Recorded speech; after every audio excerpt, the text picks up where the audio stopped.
بسم اللہ الرحمن الرحیم۔ السلام علیکم ناظرین، آپ میرا یوٹیوب چینل دیکھ رہے ہیں حقیقت پلس۔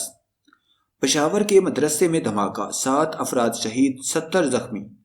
دھماکے سے قبل مدرسے میں ایک مشکوک شخص بھاری بیگ لے کر داخل ہوا۔ زخمیوں میں زیادہ تعداد بچوں کی ہے جن کی عمریں 11 سے 17 سال کے درمیان ہیں، پولیس ذرائع۔ IED اٹیک ہوا ہے۔ یہاں پہ صبح مدرسے میں بچے اکٹھے بیٹھ کے درس کرتے ہیں۔ یہ روزانہ روٹین کی ان کی ایکٹیویٹی ہے۔ صبح 8 بجے یہ اکٹھے ہوتے ہیں اور یہاں بیٹھ کے اپنے درس کو ڈسکس کرتے ہیں۔ آج تقریباً 8 بجے کے قریب بیگ لے کے اندر گھسا ہے۔ ابھی پرسن آئیڈینٹیفائی نہیں ہوا وہ کون شخص تھا۔ بیگ رکھا ہے، بیگ رکھ کے گیا جس کی وجہ سے دھماکہ ہوا ہے۔ 4 افراد جان سے گئے ہیں اور 25 افراد اس وقت زخمی ہیں۔ ویڈیو کی ڈیٹیل میں جانے سے پہلے آپ سے گزارش ہے کہ اس ویڈیو کو لائک کریں اور حقیقت پلس کو سبسکرائب کر کے بیل کے نشان کو دبا دیں۔ پشاور کے علاقے دیر کالونی میں دھماکے سے 7 افراد شہید اور 70 زخمی ہو گئے۔ زخمیوں میں زیادہ تعداد بچوں کی ہے جن کی عمریں 11 سے 17 سال کے درمیان ہیں۔ پولیس کے مطابق دھماکہ بچوں کے مدرسے کے قریب ہوا جہاں 100 سے زائد بچے تعلیم حاصل کر رہے تھے۔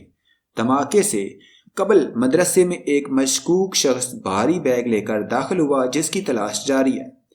دھماکے کی نوعیت کے بارے میں کچھ کہنا قبل از وقت ہوگا، تاہم دھماکہ کافی زوردار تھا جس کی آواز دور تک سنی گئی، جس کے فوری بعد جائے وقوع پر آگ بھی لگ گئی۔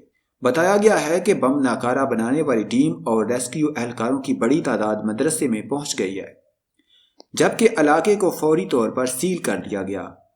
زخمیوں کی زیادہ تعداد کو لیڈی ریڈنگ ہسپتال منتقل کیا گیا جہاں زیادہ تر کے سروں میں چوٹیں آئی ہیں جس کی وجہ سے ان کی حالت نازک بتائی جاتی ہے۔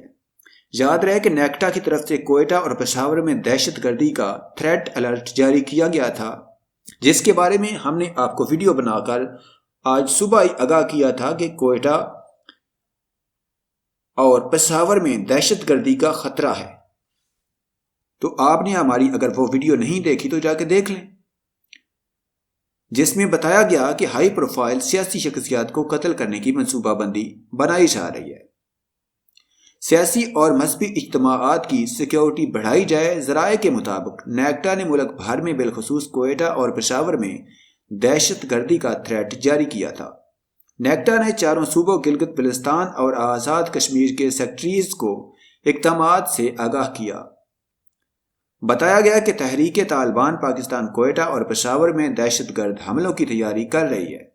سیاسی اور مذہبی اجتماعات کی سیکیورٹی بڑھائی جائے۔ دہشت گرد منصوبے میں ہائی پروفائل سیاسی شخصیات کو قتل کرنے کی منصوبہ بندی شامل ہے، جہاں سیاسی شخصیت کو خود کش دھماکے کے ذریعے نشانہ بنایا جا سکتا ہے۔ نیکٹا نے آگاہ کیا کہ قمر دین کاریز سے برآمد مواد کوئٹہ اور پشاور میں دہشت گردی کی کارروائیوں میں استعمال ہونا تھا۔